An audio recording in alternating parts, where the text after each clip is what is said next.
président de la République a insisté pour que désormais, tout ce qui va se faire dans le cadre des réformes au sein du secteur public ne concerne plus que les agents civils. Donc il faut que systématiquement, que les réformes tiennent compte du personnel militaire. C'est un peu pour corriger le passé aussi. C'est passé qui est sombre. Il y a 10, 20, 30, 40 ans, on peut remonter à encore davantage.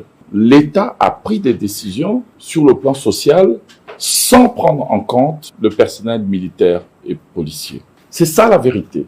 Parce que c'est une réalité qui, au fil des années, a fini par affaiblir en réalité ces institutions régaliennes de notre pays.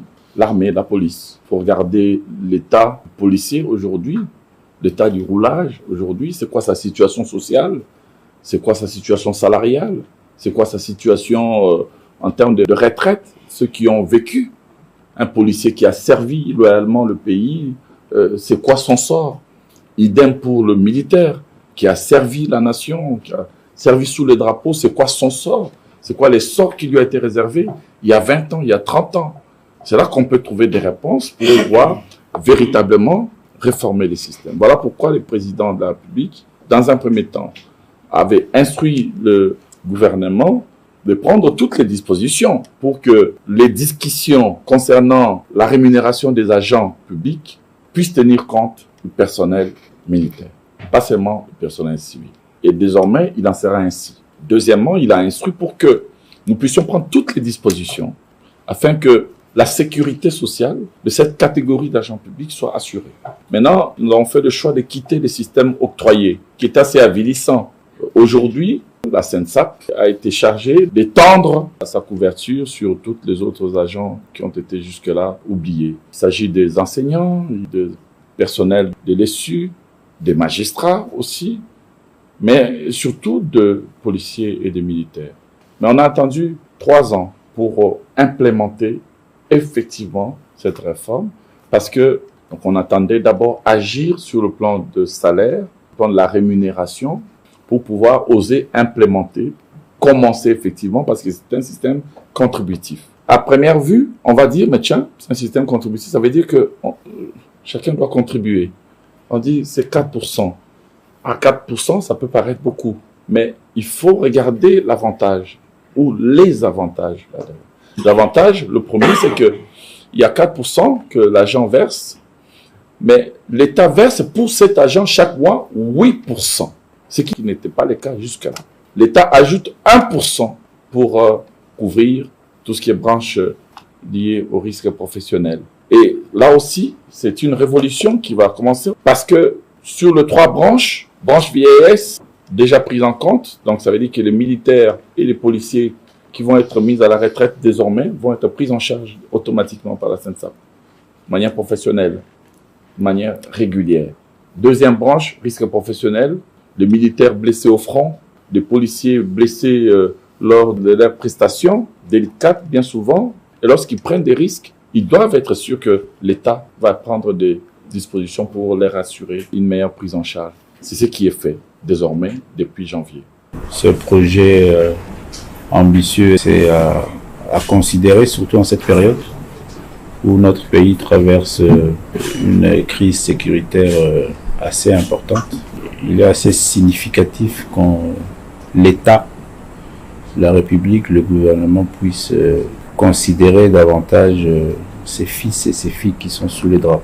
Encore que nous envisageons déjà nous aussi à la police dans nos réformes avec la loi de programmation qui va passer à cette session, un recrutement pour renforcer et redorer notre police nationale.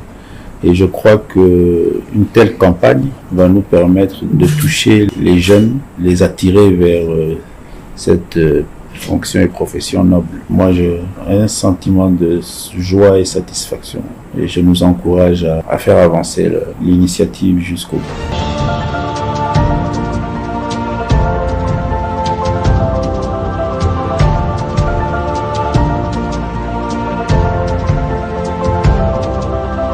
Saluer les hommes en tenue, les militaires, les policiers qui, accomplissent une mission difficile dans notre pays, celle de garantir la paix et la sécurité de nos frontières, mais aussi l'ordre public au sein même de notre territoire national, partout à travers le pays. Ce travail est un travail qui expose à des risques assez importants.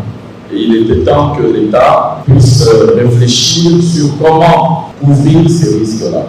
C'est pour cette raison que mon groupe a montré qu'il fallait que le dispositif de la sécurité sociale en faveur des agents publics a mis en place, eh bien, les soldats et les policiers peuvent désormais concernés.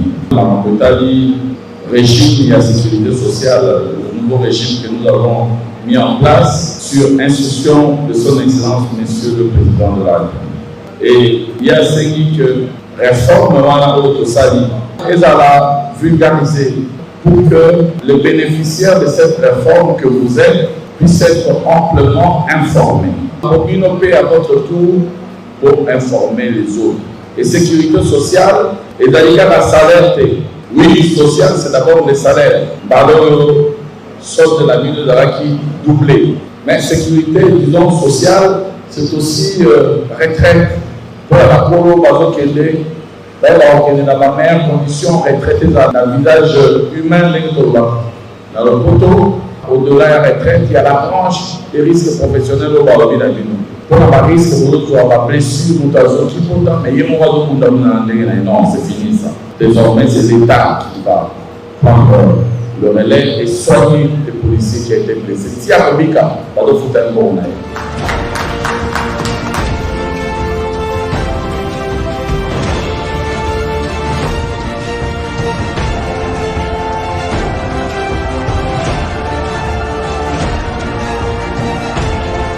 Il a plu à son Excellence, Monsieur le Président de la République, de nous donner des orientations précises en disant que tout ce que vous allez faire comme négociation avec les syndicats des agents civils, il faut toujours penser au personnel militaire de l'armée et de la police. Ça, ce sont les orientations que nous avons reçues du chef de l'État. Les premières augmentations que nous avions eu à opérer à l'époque, en 2022, sur le salaire du personnel civil, il a dit clairement qu'il faut aussi faire un geste pour l'armée et la police. Et aujourd'hui, avec le contexte, le chef de l'État a pensé qu'il était important d'aller plus loin en ce qui concerne l'armée et la police. Désormais, la retraite de militaires et de policiers sera mieux assurée, aura un visage humain. Les droits liés au veuvage, aux rentes d'orphelins seront mieux encadrés et mieux protégés. Les risques pris par les militaires, notamment, je pense ici à ceux qui sont au front, et les policiers qui garantissent l'ordre, la sécurité des biens et des personnes ici dans notre pays, eh bien, ces risques-là seront couverts. Un policier blessé sera pris en charge par la Caisse nationale de sécurité sociale jusqu'à la réparation de la blessure ou de la maladie, s'il est démontré que c'est une maladie professionnelle. Idem pour les militaires qui sont au front actuellement, les blessés de guerre, ils seront pris en charge entièrement. Ceux qui, par malheur, peuvent être déclarés invalides, amputés d'un bras ou d'une jambe, ils seront pris en charge à vie, par l'État, dans le cadre de la nouvelle sécurité sociale. C'est donc un dispositif social nouveau qui méritait d'être connu par les officiers et les sous-officiers qui, à leur tour, vont faire cette même sensibilisation auprès des sous-gradés de la police. Ce n'est pas une réforme, c'est une véritable révolution sociale qui commence aujourd'hui.